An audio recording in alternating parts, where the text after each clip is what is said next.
13절부터 16절 말씀 같이 합독하겠습니다. 같이 읽죠. 시작. 너희는 세상의 소금이니 소금이 만일 그 맛을 잃으면 무엇으로 짜게 하리요? 후에는 아무 쓸데없어 다만 밖에 버려져 사람에게 밟힐 뿐이니라. 너희는 세상의 빛이라. 산 위에 있는 동네가 숨겨지지 못할 것이요, 사람이 등불을 켜서 말 아래에 두지 아니하고 등경 위에 두나니 이러므로 지방 모든 사람에게 비치느니라. 이같이 너희 빛이 사람에게 비치게 하여 그들로 너희 착한 행실을 보고 하늘에 계신 너희 아버지께 영광을 돌리게 하라. 오늘 제목은 나는 크리스찬입니다 이렇게 나와 있습니다. 한번 따라해 보실래요? 나는 크리스찬입니다. 이 세상의 모든 것에는 이름이 따라다니고 그리고 그 모든 것은 다 이름값을 하게 되어 있습니다. 예를 들어서 우리가 꽃이라는 단어를 들으면 벌써 우리의 생각 속에는 꽃에 대한 개념이 떠오르고 상상하게 되죠. 꽃은 아름다운 것이다, 자연스러운 것이다, 꽃은 향긋한 냄새를 풍기는 것으로 참으로 좋고 유익한 것이다. 그래서 우리는 꽃을 만드신 하나님을 찬양하고 감사하고요. 그래서 특별히 무슨 날이 되면 우리가 꽃을 사람들에게 선물을 주기도 하고, 특별히 결혼식, 장례식에 많은 꽃을 가져가고, 또 오늘 이 시간에도 이 강단에 꽃으로 장식하게 됩니다. 반면에 모기라는 이름을 들어보세요. 모기는 사람의 피를 빨아먹고 살아가는 벌레다. 모기는 나쁜 것이다. 모기에 물리면 물린 자리가 부어오르고 한참 동안 가렵습니다. 특별히 모기가 옮기는 질병이 많아서 아주 위험하죠. 말라리아가 있고 일본 뇌염이 있고, 또 요즘은 또 임산부들이 이 모기에 물리면 아기들이 뇌가 자라가지 않는 그 소두증에 걸리죠. 지카라고 하는 모기, 아주 무서운 모기입니다. 그래서 모기라는 그 이름을 듣는 순간에 우리는 모기에 대한 개념을 알게 되고 모기에 대한 평가와 판단을 우리가 금방 할 수가 있게 됩니다. 오늘 본문을 보시면은 이러한 단어가 나오죠. 소금, 빛, 이 이름들이 나옵니다. 소금은 짠 것입니다. 소금은 음식의 맛을 내는 것에서 소금을 넣지 않으면 아무리 음식을 잘해도 음식이 맛이 나지 않습니다. 더 나아가서 이 소금이라는 것은 음식을 썩지 않게 하는 방부제 역할을 감당하는 것이기 때문에 소금이라는 건 중요한 것이고 참으로 귀한 것이라는 것을 우리가 알게 되죠. 만약에 소금이 짠맛을 잃었다면 어떻게 될까요? 전 그런 소금이 있는지 모르겠지만 짠맛을 잃었다면 이름은 소금이지만 더 이상 소금이 아니죠. 그래서 이러한 소금은 오늘 본문을 보시니까 다만 밖에 버려져서 사람에게 밟힐 뿐이다 라고 얘기하고 있습니다. 빛이라는 단어가 나옵니다. 빛, 이름이죠. 이러한 것에 이름을 붙였습니다. 빛 하면 우리의 개념이 떠오르죠. 빛과 어둠은 상반된 것으로서 빛은 어둠을 물리치는 것이다. 그리고 캄캄한 밤중에는 아주 작은 빛이라도 멀리서 볼 수 있게 됩니다. 오늘 본문에 보시니까 이 빛, 산 위에 있는 동네가 숨겨지지 못할 것이요, 쉽게 얘기하면은 빛은 숨겨지지 않는다는 얘기죠. 숨길 수가 없다는 거예요. 또한 빛은 숨을 수가 없다는 것입니다. 어두움 속에 비치는 작은 등불, 작은 빛이라 할지라도 사람에게 소망을 가져오는 것이다.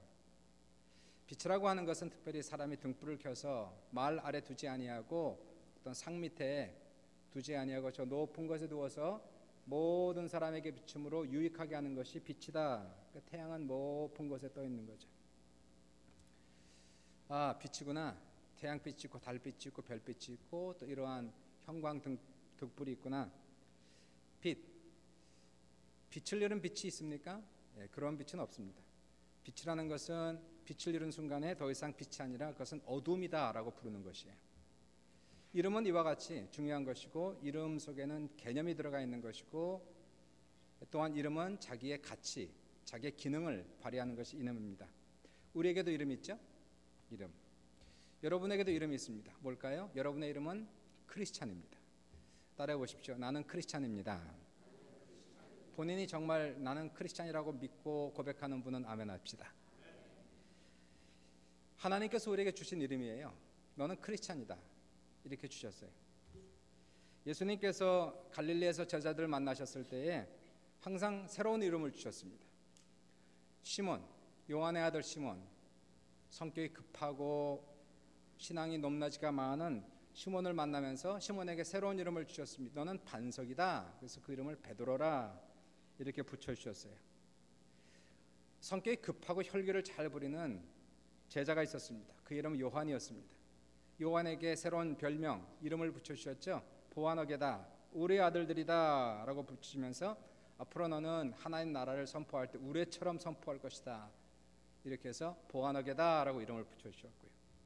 구약에도 보시니까 하나님께서 아브라함을 만나셨을 때에 자식이 없던 아브라함에게 더 이상 너는 아브라함이 아니라 아브라함이라 하라. 이는 내가 많은 민족의 조상이 될 것입니다 라고 얘기하셨고, 자녀를 낳지 못했던 사라에게는 사라로 바꿔주면서 너는 많은 민족의 어머니가 될 것이다 라고 얘기하면서 그에게 사라다 라고 붙여주셨습니다. 또한 속이는 자, 꾀가 많은 자라는 이름을 가진 야곱, 좋지 않은 이름입니다. 그에게는 새로운 이름 이스라엘이다 라고 붙여주시면서 너는 이상 속이는 자가 아니요 하나님과 겨루어 이긴 자다 라고 하셨고, 이와 같이 하나님께서 이름을 주신 모든 사람들은 그 이름값을 다 했다는 것이에요. 이름대로 살았다는 것이에요. 베드로는 그의 믿음이 그 이전에는 높낮이가 심했지만 결국은 그 이름 따라서 반석 같은 믿음이 되었고, 아브라함은 자식이 없었지만 100세 자식 하나를 낳았고, 그러나 지금 현재 전 세계에 있는 인구의 50% 이상 70억의 인구 중에 약 40억이 아브라함을 자신의 조상이라고 지금 얘기를 하고 있는 것이고요. 야곱은 속이는 자, 꾀가 많은 자라는 이름을 가졌으나 이스라엘이다 라고 얘기하므로 그는 이스라엘 민족의 조상이 되었습니다. 우리도 크리스찬이라는 이름을 받았죠. 우리의 이름은 크리스찬, 이씨, 박씨, 최씨 관계없이요, 우리의 이름에겐 동일한 이름이 붙여졌는데 그 이름이 바로 너는 크리스찬이다 라는 거예요. My name is Christian. 그러면 새로운 이름을 받았으니까 그 이름에는 개념이 떠오르겠죠. 아, 크리스찬 뭐다, 그리고 이름값을 해야 되는 거 아니겠습니까? 그러면 도대체 어떤 사람을 가리켜 크리스찬이라고 부르는 것입니까? 마치 꽃 하면 꽃에 대한 개념이 떠오르듯이, 모기 하면 모기에 대한 개념이 떠오르듯이 크리스찬 하면 크리스찬에 합당한 개념이 떠올라야 된다는 것이에요. 누가 크리스찬입니까? 어떤 사람을 크리스찬이라고 부르는 것입니까? 만약에 어떤 사람이 사관학교에 들락날락했다고 군인이 되고 장교가 되는 게 아니지 않습니까? 서울대학교 문을 여러 번 들락날락했다고 서울대학교 학생도 아니고요. 그리고 이과대학 문을 들락날락했다고 의사가 되는 것이 아니듯이 교회 문을 왔다 갔다 했다고 크리스찬이 되는 것은 아니라는 것이에요. 크리스찬이라는 단어는 사도행전 11장 26절에 처음 나오는 단어입니다. 안디옥에 교회가 있었는데 이방 교회였습니다. 사람들이 많이 모였어요. 대형 교회가 됐습니다.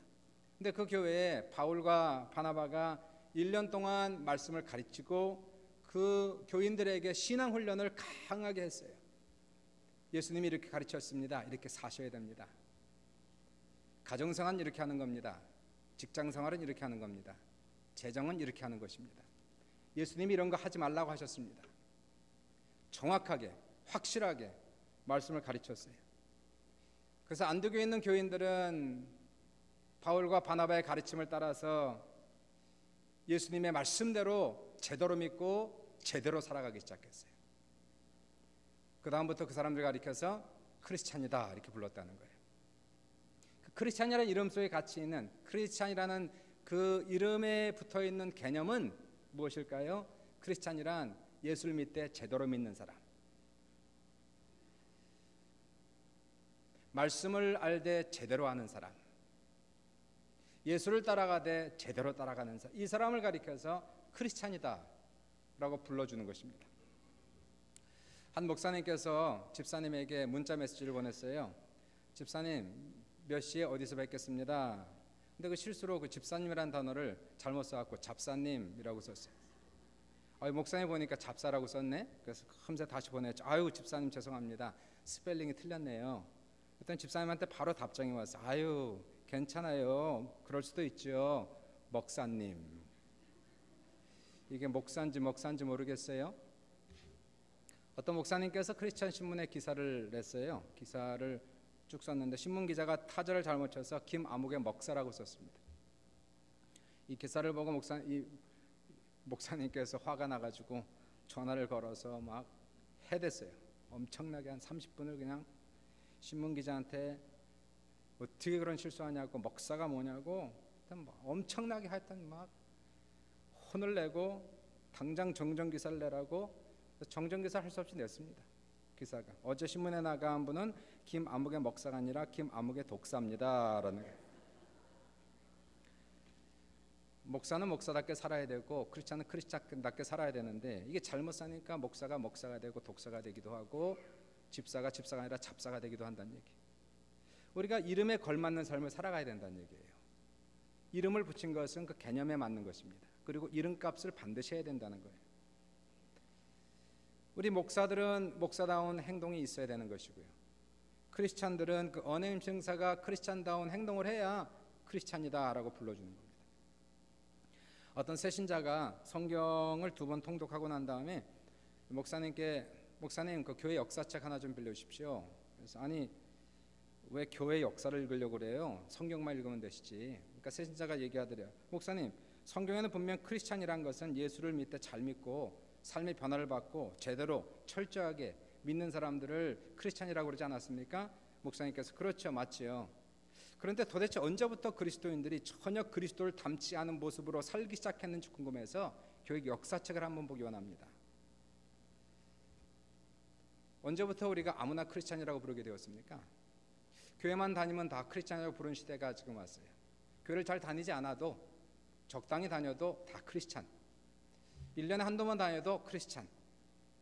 그냥 1년에 크리스마스 한 번 나오고, 그리고 또 절기에 몇 번 나오고, 자기 부모님이 예수 믿으니까 크리스찬. 이러한 경우는 성경에 나오지 않는다는 사실이에요. 제대로 믿지 않고 제대로 신앙생활하지 않는 사람을 결코 크리스찬이라고 불러본 적이 없습니다. 성경에서는. 우리는 이름에 걸맞는 삶을 살아야 되는 것이죠. 이름에 걸맞는 내용이 반드시 있어야 된다는 사실이에요. 우리가 그렇게 살지 못한다면 차라리 우리는 직분을 띄어놔야죠. 목사다운 삶을 살지 못한 목사의 타이틀을 띄어놔야 되는 것이고, 집사다운 삶을 살지 못한 집사의 띄어놔야 되는 것이고요.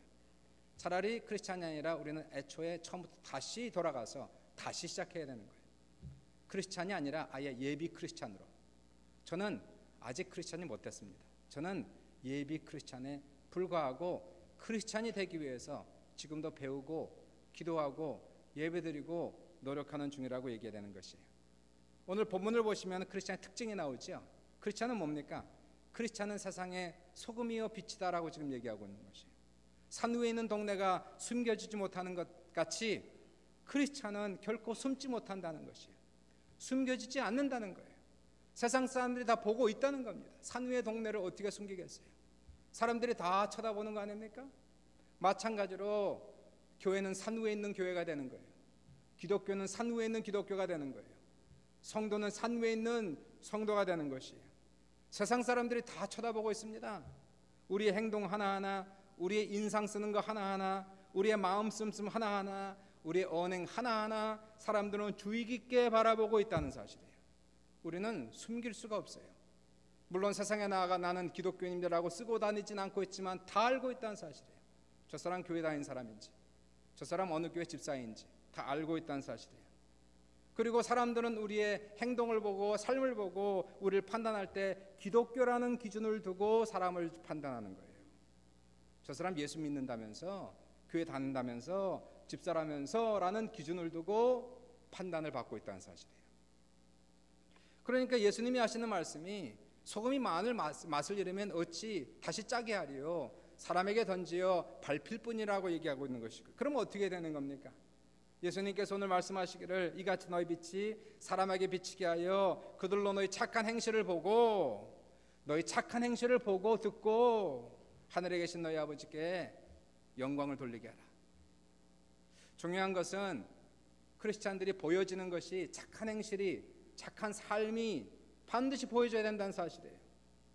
하나님도 선하시고 예수님도 선하시니 우리도 선한 모습으로, 착한 모습으로, 착한 행실로 사람들에게 비춰지고 보여지고 알려져야 사람들이 우리를 보고 교회를 보고 기독교를 보고 그들이 믿는 하나님, 그들이 믿는 예수를 높이 평가하고 그리고 그들도 예수를 믿을 수가 있게 된다는 사실이에요.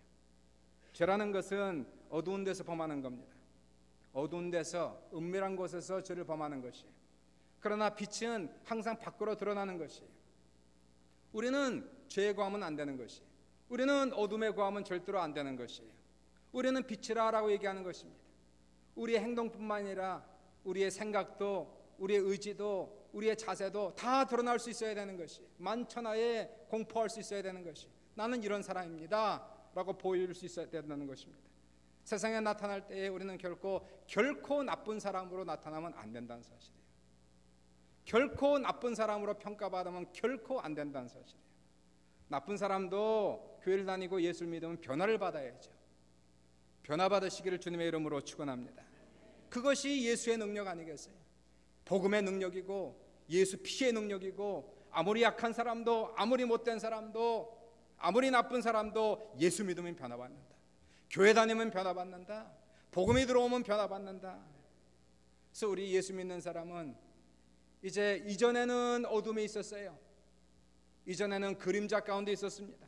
그러나 이제는 우리는 빛 대신 예수 앞에 나와서 우리도 빛이 되는 것이에요. 우리는 결코 나쁜 짓을 할 수 없어요. 뭐냐면 내 이름은 크리스찬이기 때문에 그런 것입니다. 서기 177년이었습니다. 프랑스 리옹에서는 반기독교 정서가 아주 강했어요. 기독교에 대해서 이렇게 판단했습니다. 기독교는 빛으로부터 도망해 그림자 가운데서 음모하는 집단이라고 불렀어요. 사람들은 기독교에 대한 거짓 소문을 파다하게 퍼뜨렸습니다. 크리스찬들은 서로 모여서 인육을 먹고 피를 마시고 도취한 다음에 근친상간하고 그룹 섹스하는 그룹이다라고 얘기했어요. 왜냐하면 크리스찬들은 날마다 모였지 않습니까? 날마다 교회 모였어요. 날마다 예배 드렸어요. 교회에서 모이고 가정에서 모이고, 그러면 서로 형제 자매라 부르고 거룩한 입맞춤을 하는 것을 악의에 찬 사람들이 근친상간한다, 그룹 섹스한다라고 얘기했어요. 그리고 성만찬홀도 하고 있지만 성만찬하면서 예수님의 살을 먹고 예수님의 피를 마신다고 하니까 인육을 먹는 것으로 아주 은밀한 의식을 행한다라고 소문을 퍼뜨렸어요. 크리스찬들은 그래서 많은 조롱과 무시를 당하고 정치적으로 경제적으로 압박과 제재가 프랑스 리옹에서 가해지기 시작했습니다. 그들은 시장에서 물건을 살 수가 없었어요. 공공장소에 참여를 할 수가 없었습니다. 결국 리옹에서는 기독교인들에 대한 조직적인 대학살이 일어나기 시작했습니다. 리옹의 총독은 군대 장관으로 하여금 모든 크리스찬들을 잡아서 감옥에 가두고 재판에 회부하라고 명령합니다. 예수를 믿는다 고백하는 수백 명의 신자들이 감옥에 갇혔어요. 특히 그들 중에서 종들을 고문하고 협박함으로 거짓말로 자신들의 주인이 실질적으로 근친상간하고 인육을 먹는 제사를 드리고 있다고 강제 고백을 시켰어요. 리옹의 총독은 기독교 신앙을 고집하는 사람은 사형시키고 신앙을 포기하는 사람은 살려주겠다고 합니다. 황제 명령에 따라서 로마 시민들은 참수형에 처하고, 로마 시민이 아닐 경우에만 고문을 하고 사나운 동물에 던져 죽이라는 명령을 받게 됐죠. 리옹에 있는 성도들이 로마에 있는 교회에 편지를 보내면서 이제 우리는 순교를 기다리고 있습니다 라고 편지를 보냅니다.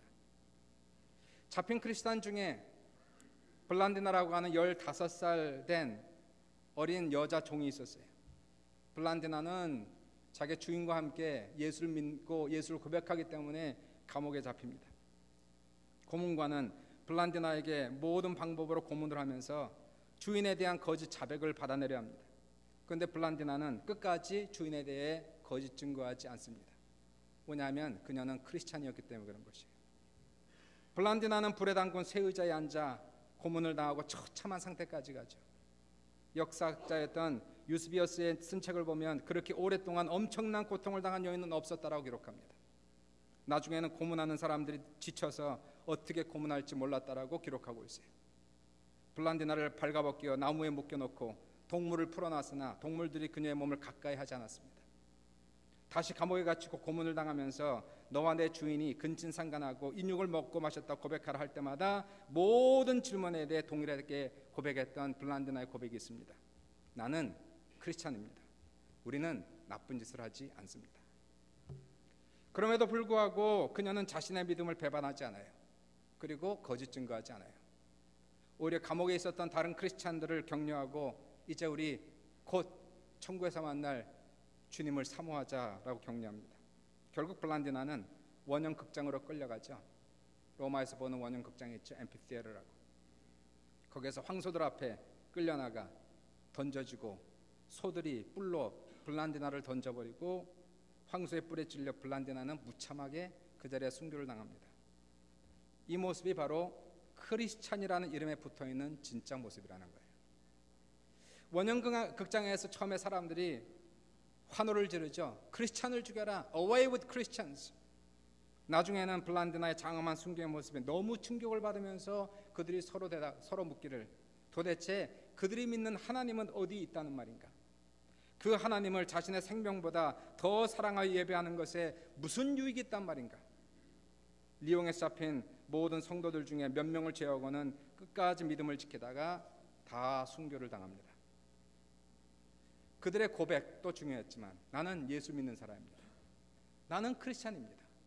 나는 그 고백에 걸맞는 행위가 있었기에, 그들의 삶이 따라주었기 때문에 세상 사람들은, 리옹에 있는 사람들은 크리스찬을 다시 보게 되었다는 것이에요.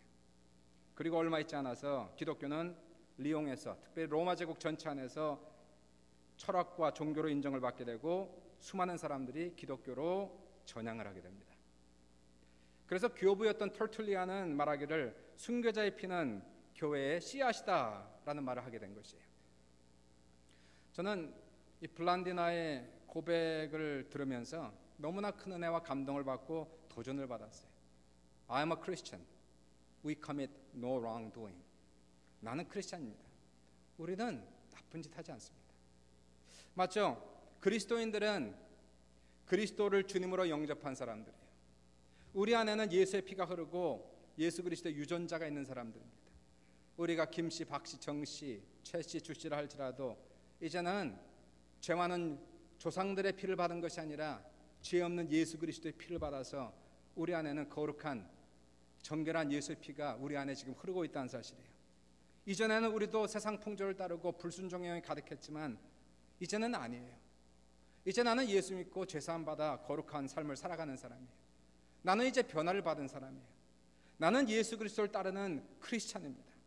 예수님께서 그렇게 가르치시고 그렇게 사셨듯이 우리도 그렇게 살아가야만 마땅한 사람들이라는 것이에요.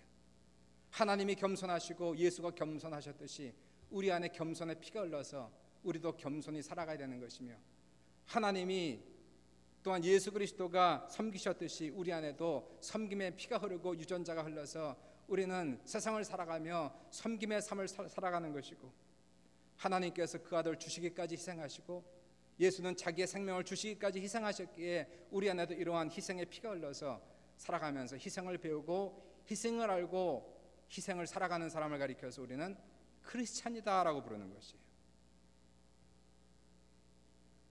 우리는 그래서 이렇게 고백하는 거죠. 우리의 이름이 무엇입니까? 저는 크리스찬입니다. 우리는 거짓말하지 않습니다. 나는 크리스찬입니다. 우리는 결코 나쁜 짓 하지 않습니다. 나는 크리스찬입니다. 우리는 결코 남을 속이고 헐뜯지 않습니다. 나는 크리스찬입니다. 우리는 결코 남에게 피해 주지 않습니다. 나는 크리스찬입니다.